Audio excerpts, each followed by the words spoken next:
Trading में अक्सर आप लोग काफ़ी ऐसी मिस्टेक्स करते हैं जिसके कारण आपका भारी नुकसान हो जाता है। मैंने सोचा साइकोलॉजी रिलेटेड ये वीडियो बनाऊं जिसमें मैं आपको चार्ट्स भी बताऊं और आपको हेल्प आउट करूं किस प्रकार से आप अपनी गलतियों को समझ सको और अपनी ट्रेडिंग एज को इम्प्रूव कर सको। तो इस वीडियो को एंड तक ज़रूर देखेगा। तो सबसे पहले एक मिस्टेक जो मैंने अक्सर देखा है, जो मैं आपके कमेंट्स में भी पढ़ता हूं तो मुझे समझ में आता है, वो ये होता है कि लोगों के पास भागने का टाइम है लेकिन लोगों के पास ये समय नहीं है कि थोड़ा सा शांति से अपने साथ बैठें और अपनी पर्सनालिटी को एक्सेस करके अपने स्टाइल को पिक करें।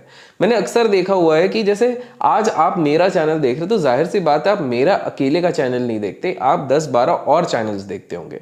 आप देखते होंगे किसी का जो कोई ट्रेडिंग करता है उसकी चैनल देखते होंगे, कोई साइकोलॉजी की बात करे उसकी चैनल देखते होंगे, कोई इन्वेस्टमेंट की बात करे उसका चैनल देख रहे हैं, कोई स्कैल्पिंग कर रहा है उसकी चैनल देख रहे होंगे। और जब आप देखते रहते हैं ये सारे चैनल तो सबकॉन्शियसली आपके दिमाग में एक इम्प्रिंट बन जाता है कि हाँ यार ये सही तरीका है, ये गलत तरीका है, ये सही तरीका है, ये गलत तरीका है। लेकिन इस चक्कर में क्या होता है कि आप एडिक्वेट टाइम नहीं लगाते हैं अपनी खुद की पर्सनालिटी को समझने में।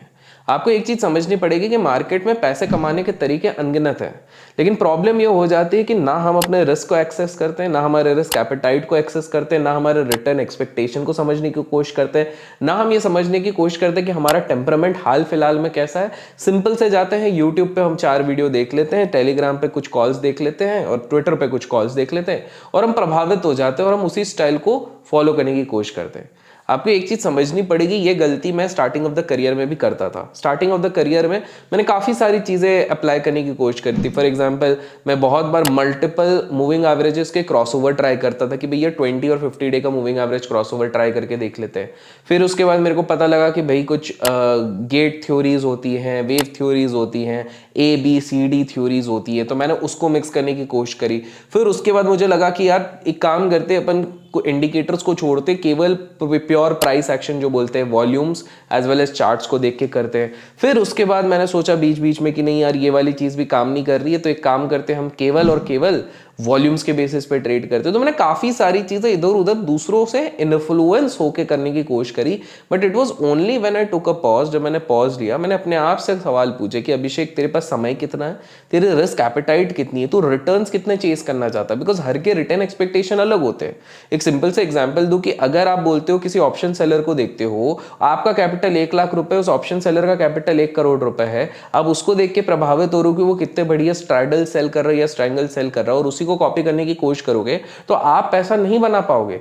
रीजन ये है कि आपके पास कैपिटल ही 1 लाख रुपीस है। 1 लाख रुपीस पे चलो मार्जिन हेजेस करके आप जैसे तैसे करके अगर ऑप्शन सेलिंग भी कर लेते हो, वैसे तो आप स्ट्रैडल स्ट्रैंगल प्रॉपर वाले कर नहीं पाओगे, बट स्टिल एज्यूम करते कि आपने उसको कुछ एडवांस वो बना दिया, तो कॉन्डोर बना दिया, बटरफ्लाई बना दिया और वो चीज करके कर रहे हो। बट आपको जब देखोगे ना कि यार सामने वाले ने तो बढ़िया अपना कैपिटल साल में 50% ग्रो कर दिया और हम यहीं के यहीं बैठे, आप खुद डिमोरलाइज हो जाओगे। तो सबसे पहली चीज जो आप लोगों को करनी है, आज के दिन से शपथ खा लो कि अननेसेसरली इधर उधर भटक के आप अपनी स्टाइल नहीं बनाओगे, आप अपनी खुद की स्टाइल बनाओगे।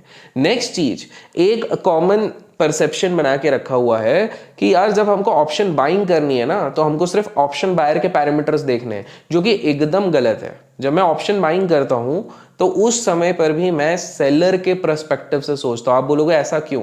आपको एक चीज समझनी पड़ेगी कि dominant force in the market is of option seller. Option chain कौन बना रहा है? ऑप्शन सेलर बना रहा है। ओआई का डेटा कौन लेके आ रहा है? ऑप्शन सेलर लेके आ रहा है। इंस्टीट्यूशन सबसे ज्यादा क्या करिए? ऑप्शन सेलिंग कर रही है। तो अगर मुझे बाइंग भी करनी है ना तो मेरे को ऑप्शन सेलिंग के पर्सपेक्टिव से देखना है। आपको ये देखना है कि सबसे ज्यादा ओपन इंटरेस्ट जहां पर बना है वो वाला रेंज जैसे ही टूटेगा वहां पर मैं कॉल बाय करूंगा या पुट बाय करूंगा, फिर आपको डिसाइड करना है। तो हमेशा सबसे पहले आपको ऑप्शन सेलर के पर्सपेक्टिव से सोचना है। अब कौन से पैरामीटर्स आपको देखने वो तो मैं इधर बताऊंगा ही, बिकॉज ये मैं एक धीरे धीरे करके ये सीरीज बनाऊंगा जिसमें मैं अपने लाइव ट्रेडिंग एक्सपीरियंस आपके साथ शेयर करता रहूंगा। अगर ये प्रयास पसंद आते तो लाइक जरूर कीजिएगा। लेकिन अभी थोड़ा स्क्रीन पे चलते हैं और कुछ इंटरेस्टिंग चीज मैं आपको बताता हूं which is related to my next point. तो यहां पर आ गए हम जूम के स्क्रीन पे और अभी फिलहाल मैंने धन का अकाउंट खोला है जहां पे ट्रेडिंग व्यू के ना सारे फीचर्स फ्री ऑफ कॉस्ट मिलते हैं। लिंक डिस्क्रिप्शन में मिलेगा, जाके चेकआउट कर लीजिएगा। और उससे जो भी अकाउंट खुलेगा उसको बेसिक फ्री कोर्स का भी एक्सेस मिलता है, तो डू चेकआउट। तो अभी आप लोग स्क्रीन पे देख सकते हो कि मैंने निफ्टी का चार्ट खोला है, बट निफ्टी को अभी हटाते हैं और मैं आप लोगों की एक और प्रॉब्लम से आपको रूबरू करवाऊंगा। हम डेली चार्ट्स पे जा रहे हैं। एक बार जैसे ही हमने डेली चार्ट्स यहाँ पर फॉर्म किया है, हम डेली चार्ट्स फॉर्म करने के बाद अब चेकआउट करेंगे एक बहुत बजिंग स्टॉक अभी चल रहा है, अडानी एंटरप्राइज। तो मैंने अक्सर काफी सारे लोगों से सुना है, जो काफी लोग कह रहे हैं कि भैया हम इस चीज में फंस गए, हम अडानी एंटरप्राइज में फंस गए, हम अडानी एंटरप्राइज में फंस गए, हम क्या करें। कैश में काफी सारे लोग इसको लेके बैठे हुए हैं।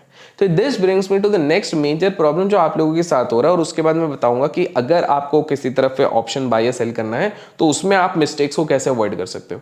तो यहां पर सबसे बड़ी प्रॉब्लम क्या हो रही है पता है, कि मार्केट में ना क्या लेना है और क्या बेचना है ये इतना ज्यादा प्रॉब्लमेटिक नहीं होता, क्योंकि आप कुछ एनालिसिस करके थोड़ा सा प्राइस एक्शन पढ़ लिया, थोड़ा सा आपने टेक्निकल एनालिसिस कर लिया, ये सारी चीजें करके वो तो डिसाइड कर लोगे। बट प्रॉब्लम सबसे बड़ी ये हो जाती है कि अगर आपने कुछ लिया है या फिर आपने कुछ बेचा है और उस पर्टिकुलर पोजीशन में अगर आप फंस जाते हो, बेचा in the sense let's say short cell किया हुआ है, और उस पोजीशन में अगर आप फंस जाते हो, उस चीज से कैसे निकलोगे वो आपके एक्चुअल स्किल का टेस्ट होता है। देखिए क्या होता है, जब आप बाय करते हो तो कहीं ना कहीं मोटा मोटी आजकल लोग समझदार हो गए, आपके दिमाग में एक टारगेट होता है, एक स्टॉप लॉस होता है। लेकिन जब आप एक पोजीशन लेते हो जहां पर आपको स्टॉप लॉस काटने का भी मौका नहीं मिले, ना आपका टारगेट तक आने का मौका मिले, उस समय पे आप अपने पोजीशन को कैसे मैनेज करते हो वो इंपॉर्टेंट होता है। तो एक लाइव एग्जांपल देता हूं आप लोगों को जो समझने के लिए हेल्प करेगा। हम अडानी एंटरप्राइज देख रहे हैं, एज्यूम करते कोई बंदा ना इस दिन जब फॉल हुआ था तो उस दिन वो बोलता है कि भैया ये 2800 पे मैं इसको बाय कर लेता हूं कैश में। मैं 2800 पे, मेरे पास 10 लाख का अकाउंट है, मैं करीब करीब 2-3 लाख रुपए के मैं अडानी एंटरप्राइज खरीद लेता हूं, ये सोच के कि इतना ज्यादा गिरा है तो कहीं ना कहीं रिकवर करेगा। और मुझे गारंटी से पता है आप में से भी काफी सारे लोग ये चीज कर चुके होंगे। अगर आपने किसी भी स्टॉक में ऐसा कुछ किया हुआ है तो कमेंट्स में जरूर बताएगा किस स्टॉक में आपने ऐसा किया हुआ है। तो काफी सारे लोग ये वाली चीज कर देते हैं। अब यहां पर क्या होता है कि अगले दिन इसने सपोर्ट लिया तो थोड़ा सा आप बोलोगे यार चलो ठीक है, अगले दिन एक काइंड ऑफ 2 दिन सॉर्ट ऑफ डोजी बनाया, लेकिन तीसरे दिन इसने बुरी तरीके से तोड़ दिया। अब आप फंस गए, आपने कैश में लिया है। अब आपने शॉर्ट स्विंग के लिए लिया था कि भैया छोटे टाइम के लिए मैं स्विंग ट्रेड करूंगा, थोड़ा ऊपर जाएगा, 10-15% ऊपर चले जाएगा तो मैं पैसा बनाऊंगा। लेकिन आप देखते देखते देखते ये तो आपके भाव से भी 30-40% गिर जाता है। अब इस चीज में ही आपको मैनेज कैसा करना था। जस्ट बिकॉज आपने कैश में ले लिया वैसा छोड़ना नहीं था। हमने बात करी थी आपके पास 10 लाख का अकाउंट था, आपने करीब करीब 3 लाख के अकाउंट के आपने ये किए। तो जब आपने ये सेल किया तो आपको पहले ये सोचना था कि भैया ट्रेंड तो नेगेटिव है तो मैं ट्रेंड के अगेंस्ट जा रहा हूं। देखिए बार्गेन में तो आप ले रहे हो लेकिन ट्रेंड के अगेंस्ट जा रहे हो। तो आप यहां पे क्या कर सकते थे, इसका क्लोज हुआ था करीब करीब, अगर आप जैसे स्क्रीन पे देख सकते हैं तो यहां पर मेरे को क्लियरली दिख रहा है, आप ऊपर साइड पे देखेंगे तो आपको ओपन हाई लो दिख जाएगा। तो यहां पर एक आपको क्लियर दिख रहा है इस कैंडल पे इसका हाई था 3346। आपको अगर सेफ साइड पे रहना था, आपने एंट्री कहां पर करी है, करीब करीब 2800 पे। आप सिंपल 3400 के कॉल बेचना शुरू करो। अब इससे क्या होगा, दो पॉसिबिलिटी है। एक पॉसिबिलिटी ये होती कि आपका स्टॉक आपके फेवर में चलने लग जाता। अगर वो चल रहा है तो आपका कॉल जो है वो आपको हल्का फुल्का नुकसान देता, लेकिन बिकॉज आपने आउट ऑफ द मनी मारा है और इस समय पे इम्प्लाइड वॉलेटिलिटी बढ़ी हुई थी तो आगे चल के कहीं ना कहीं आपका थोड़ा बहुत प्रीमियम वहां पे घटता और कैश वाला ऊपर जा रहा, तो इधर प्रॉफिट होता, वहां पे आपको निकलने का मौका मिलता। दूसरी पॉसिबिलिटी होती अचानक से एक बहुत बड़ा स्पाइक आ जाता अगले दिन ही। अगले दिन अगर आपको बहुत बड़ा स्पाइक आ भी रहा है तो मैं पूरे आपको 7 लाख से ऑप्शन सेल करने नहीं कह रहा हूं, मैं आपको कह रहा था एक लॉट आप मार देते, 3 लाख का आपने माल उठाए, एक लॉट अगर आप वहां पर मार देते तो भी आप मोटा मोटी आपके पास बफर होता। और तीसरा कंडीशन ये हो जाता कि ये जिस तरह से गिरा है वैसे ही गिरता, ये जिस तरह से गिरा है वैसे ही गिरता ना, तो आपके जो वो लॉट आपने जो सेल किया हुआ है उसमें आपका जो प्रॉफिट होता, उस प्रॉफिट को आप एनकैश करते करते और थोड़ी क्वांटिटी सेफ साइड ऐड करके अपना एवरेज घटा सकते थे। तो दोस्तों बेसिकली मैं बस एक तरीका बता रहा हूं, इसको कवर्ड कॉल स्ट्रैटेजी कहते हैं बाय द वे, अगर आपको नहीं पता है तो। काफी सारे लोग मिस्टेक्स क्या करते हैं, ले लेते हैं बेच देते, लेकिन उसको मैनेज कैसे करना उनको नहीं पता है। कायदे से अगर मैं होता आपकी जगह पे, लेट्स टेक एन एग्जांपल, मैं यहां पर बाय करता, पहली बात तो मैं इसको बाय नहीं करता। उसका एक सिंपल सा रीजन है, बिकॉज इस केस में तो इसने बहुत इंपॉर्टेंट लेवल ही तोड़ दिया था। ये देखिए यहां पर एक लेवल था जिसको बार बार ये सपोर्ट लेने की कोशिश कर रहा था और इधर आने के बाद तो ये तोड़ चुका था। तो अगर मेरे को फ्रेश पोजीशन लेना भी होता तो मैं वेट करता 3600 के ऊपर के सस्टेन करने का। चलिए मान लेते हैं कि वहां पर भी नहीं, हम और ऐड करना चाहते थे तो भी मैं नहीं करता, बिकॉज ये वाला भी लेवल इसी कैंडल ने तोड़ दिया था। देखिए यहां पे सपोर्ट लिया, यहां पर इसने कंसोलिडेट किया था, ऊपर गया था, फिर वापस तोड़ दिया था। तो टेक्निकल टर्म्स पे आपको यहां पर बाय नहीं करना था। तो अभी तक इस वीडियो में हमने क्या क्या सीखा? पहली चीज अपनी पर्सनैलिटी समझो, रिस्क एपेटाइट, रिटर्न, ये सारी चीजें समझो।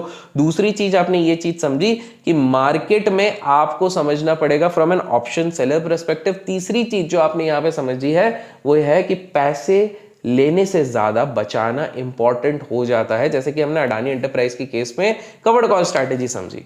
अब हम समझेंगे हमारे सेकंड पॉइंट पे मैंने एक बात बोली थी कि भाई साहब आप अगर ऑप्शन ले रहे हो तो वो 4-5 स्टेप्स कौन से होने चाहिए। बाय द वे आपको और ऑप्शंस के वीडियो चाहिए तो कमेंट्स में ऑप्शन लिखना। मैं ये इसलिए इधर ऑप्शंस इतना कवर कर रहा हूं क्योंकि पिछले बार आपने लिखे थे, तो इस बार भी ऑप्शंस कमेंट्स में लिख देना, मैं और कवर करते जाऊंगा। और लाइक्स में कंजूसी मत कीजिएगा। तो इस चीज पे अगर मैं बात करूं तो आपको एक चीज समझनी पड़ेगी कि जब भी आप ऑप्शंस की बात कर रहे हो, आपको बाय करना है ना, तो 3-4 चीजें ध्यान रखो। पहले ऑप्शन सेलर के पर्सपेक्टिव से देखो सारी चीजें। जहां पर ओपन इंटरेस्ट बढ़ा है वो ऑप्शन सेलर है, तो आपको कॉन्ट्रा ट्रेड लेना पड़ेगा। जहां पर ओआई बढ़ रहा है वो ऑप्शन सेलर लेके आ रहा है, हमेशा ये सोचो वो ऑप्शन सेलर लेके आ रहा है। दूसरी चीज है आपको वीकली डायरेक्शन पता होना चाहिए। Let's take an example. यहां पे मैं ड्रॉइंग्स क्लियर करता हूं, अभी वाली ये सारी ड्राइंग्स में यहाँ पे क्लियर करता हूँ। एग्जैक्ट ट्रेडिंग व्यू के ना प्रीमियम फीचर्स भी इधर फ्री में मिल जाते हैं धन में। और हम इसको लेके जाते हैं वीकली पे। अब जब मैं वीकली लेके जा रहा हूं तो दोस्तों जैसे ही इसने इस वीक के लेवल को तोड़ा था, जिस कैंडल की हम बात कर रहे थे, वीकली पे इसका ट्रेंड यहीं से नेगेटिव हो गया था। पहली चीज ये थी। दूसरी चीज है ऊपर मेरे को एक रेजिस्टेंस यहाँ पे दिख ही रहा है, ये देखिए वीकली के टाइम पे ये बार बार यहाँ पे रेजिस्ट कर रहा था, तो मेरे को वीकली रेजिस्टेंस भी दिख गया है। जब ये सारी चीजें पता लग जाए उसके बाद आप देखोगे सपोर्ट्स एंड रेजिस्टेंस जोन। तो वीकली के हिसाब से मेरा जो नियरेस्ट उस टाइम पे सपोर्ट बन रहा था वो 3365 बन रहा था। अब अगर मैं सपोर्ट देखूं तो वो लंबे अवधि का यहां पर बन रहा है, जहां पे एग्जैक्टली इसने यहां पे सपोर्ट लिया, यहां पे सपोर्ट लिया, वहीं पे ये हॉल्ट करने की कोशिश कर रहा है। तो यहां से मैं क्या समझूंगा, अगर मेरे को ऑप्शन बाइंग करनी है, मैं कॉल बाइंग भी करूंगा, तो मैं मैक्स इस चीज को होल्ड करूंगा जब तक ये 1620 के ऊपर है। ये जब मैं रिकॉर्ड कर रहा हूं तब की बात कर रहा हूं। अगर 1620 के नीचे डिप करेगा तो मैं क्या करूंगा, अपने ऑप्शंस को काटूंगा और मैं रिवर्स डायरेक्शन पे जाऊंगा। सिंपल है। तो मैं ऑप्शन बाइंग के टाइम पे सबसे पहले ऑप्शन सेलर के पर्सपेक्टिव से देखूंगा, वीकली डायरेक्शन देखूंगा, रेंज देखूंगा, सपोर्ट एंड रेजिस्टेंस देखूंगा और अपने आप को एक टाइम बाउंडेशन दूंगा। व्हाट इज टाइम बाउंडेशन? देखो ऑप्शन बाय कर रहे हो, 2 दिन बाद ऑप्शन का प्रीमियम गलने लगेगा, ऑप्शन सेलर एक्टिव होंगे, वीकेंड आएगा तो और मुश्किल होगी। तो मैं मेक श्योर करता हूं कि ऐसी स्थिति में मैं हमेशा इस चीज को करूं। लोग मिस्टेक ये करते हैं कि ऑप्शन बाय करके 5-6 दिन रखने लग जाते हैं। तो ये कुछ मिस्टेक्स थे जो आप में से काफी सारे लोग कर रहे हैं, जो अगर आप अवॉइड करोगे तो आगे चल के अच्छा पैसा कमाओगे। इस तरह के और वीडियोस चाहिए तो लाइक और शेयर करना ना भूले, कमेंट्स में ऑप्शंस लिख दीजिएगा। Till then keep learning, keep growing, keep investing and keep trading.